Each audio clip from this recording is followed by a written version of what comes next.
In the summer of 1984, fear gripped the hearts of America. Across 6 states, a wave of terror unfolded, one that would leave a trail of death, destruction, and unimaginable horror in its wake. At the center of this nightmare were 2 names that would become synonymous with evil: Alton Coleman and Debra Brown. Bound together by violence and chaos, Coleman and Brown embarked on a murderous crime spree that claimed the lives of innocent victims, young and old, leaving entire communities in shock and disbelief. But who were they? How did 2 seemingly ordinary individuals become the architects of such terror? This is the story of manipulation, brutality, and the twisted bond that fueled one of America's most notorious crime sprees. Alton Coleman was born on November 6, 1955, in Waukegan, Illinois. He came into a world marked by hardship and instability. He was the 3rd of 5 siblings in a household, struggling to make ends meet. His mother, Mary Bates, faced the challenges of poverty head-on, working multiple jobs, including prostitution, to provide for her family. From a young age, Coleman was caught in a cycle of neglect and abuse. His mother, often overwhelmed, left much of his care to his maternal grandmother, Alma Hosea. The environment in which Coleman was raised was deeply troubled. It was reported that his childhood included exposure to disturbing behavior, such as sexual abuse and possibly voodoo practices. Some of these claims are less certain. What is clear, however, is that Coleman grew up in a place where violence and dysfunction were the norm. As a child, Coleman struggled with constant bullying. He was often ridiculed by other kids for pissing himself, earning him the cruel nickname Pissy. This relentless teasing, combined with the abuse and neglect he faced at home, began to shape a deeply troubled young man. By his teenage years, Coleman had already started down a path of destruction.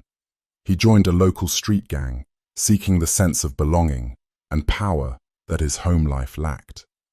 School held little interest for him, and he eventually dropped out in the 9th grade, further distancing himself from any semblance of a stable life. With no steady job or education to ground him, Coleman's behavior grew increasingly erratic and dangerous. His early brushes with the law, for petty theft and burglary, were just the beginning. Behind his outward charm and charisma lurked a dark and violent nature, one that would soon come to the fore. In 1973, at 18, Coleman kidnapped and assaulted a woman, but was only convicted of robbery. After being released in 1976, he quickly returned to his criminal ways and was caught again. He was tried for raping 17-year-old Sherry Patterson, but was acquitted soon after, convincing the jury it was consensual. While awaiting that trial, he was accused of assaulting other inmates, but was only convicted of battery. Between 1980 and 1983, Coleman was repeatedly charged with assaulting young girls, but unfortunately, none of the charges held up in court. All the cases were dismissed due to lack of probable cause and insufficient evidence. Coleman's ability to manipulate those around him became one of his most dangerous traits. He could exert a frightening level of control over others, a skill that would later play a significant role in the crime spree that would make him infamous. But Coleman did not walk this path alone. Along the way, he crossed paths with a young woman whose own vulnerabilities made her an easy target for his manipulation. Who was this woman, you asked? Debra Brown was born on November 11, 1962, in Waukegan, Illinois, just a few years after Alton Coleman. Her early life was a stark contrast to the violence and turmoil that would later define her. She grew up in a relatively stable, though unremarkable, household. She was one of 11 children in a family that, while large, did not face the same level of dysfunction seen in Coleman's upbringing. Brown was described by those who knew her as a quiet, shy girl, She struggled academically and was considered to have a below-average IQ, which made her a target for bullying at school. Because of this, she often retreated into herself, becoming more withdrawn and passive over time. Despite her challenges, Brown was not known to be violent or confrontational. Instead, she was seen as a follower, someone easily influenced by those around her. In May 1984, Alton Coleman, using the name Robert Knight, deceived Juanita Wheat in Kenosha, Wisconsin, and kidnapped her 9-year-old daughter, Vernita. He brutally assaulted and strangled the little girl, leaving her body in an abandoned building in Waukegan, Illinois. The police quickly identified Coleman as a suspect, and he was scheduled to appear in court. But, instead of facing justice, Coleman chose to flee with his girlfriend, Debra Brown. Sadly, the little girl's decomposed body was discovered on June 19, 1984, just one day after Coleman and Brown began their crime spree across several states.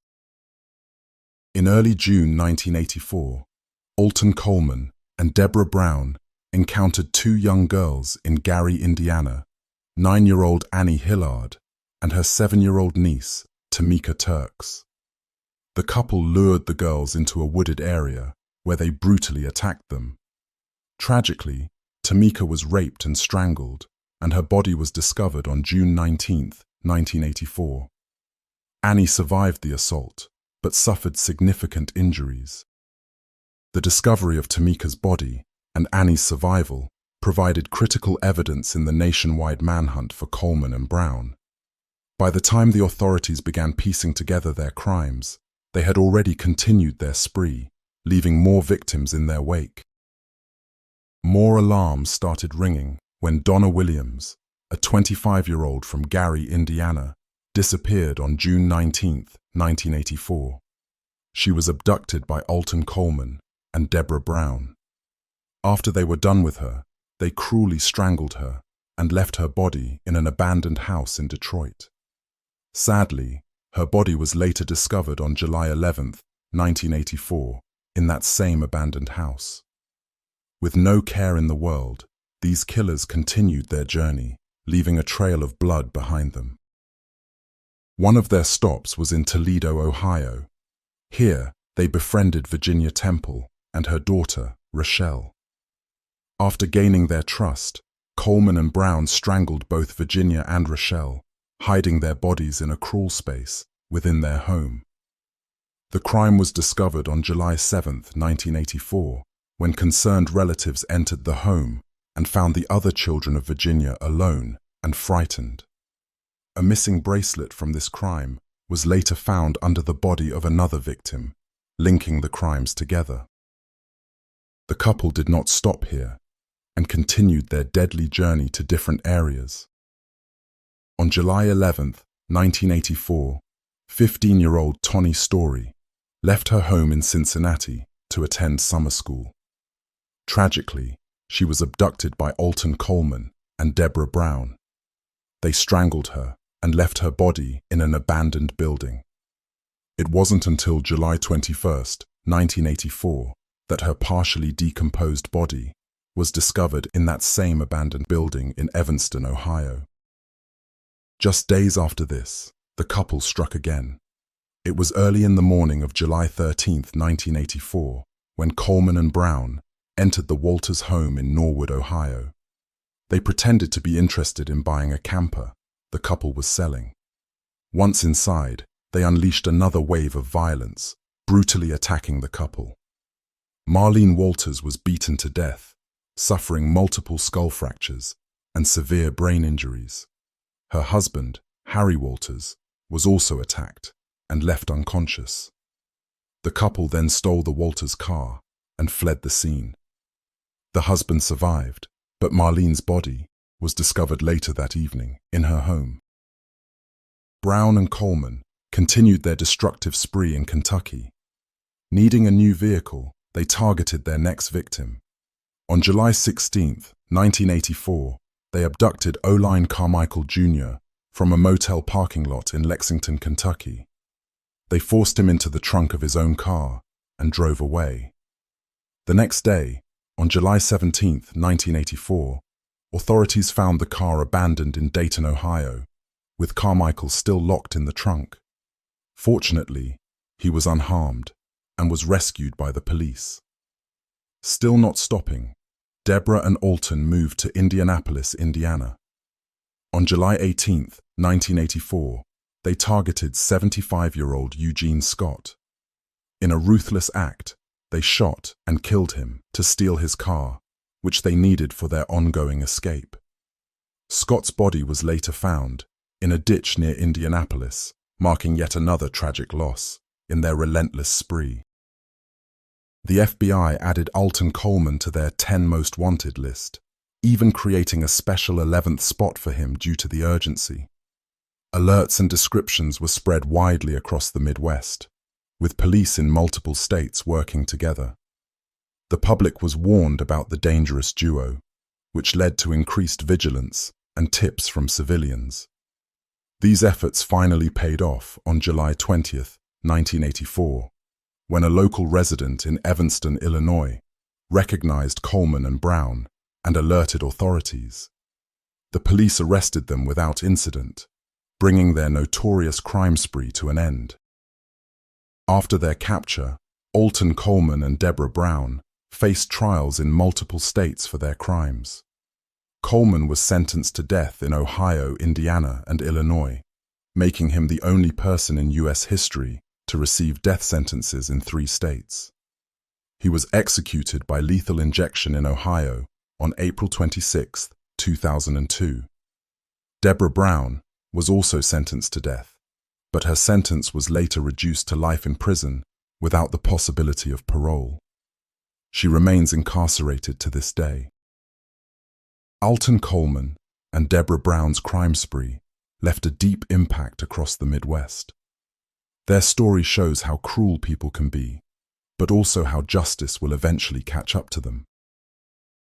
Remember, trust is earned, not given, so be careful out there. See you soon.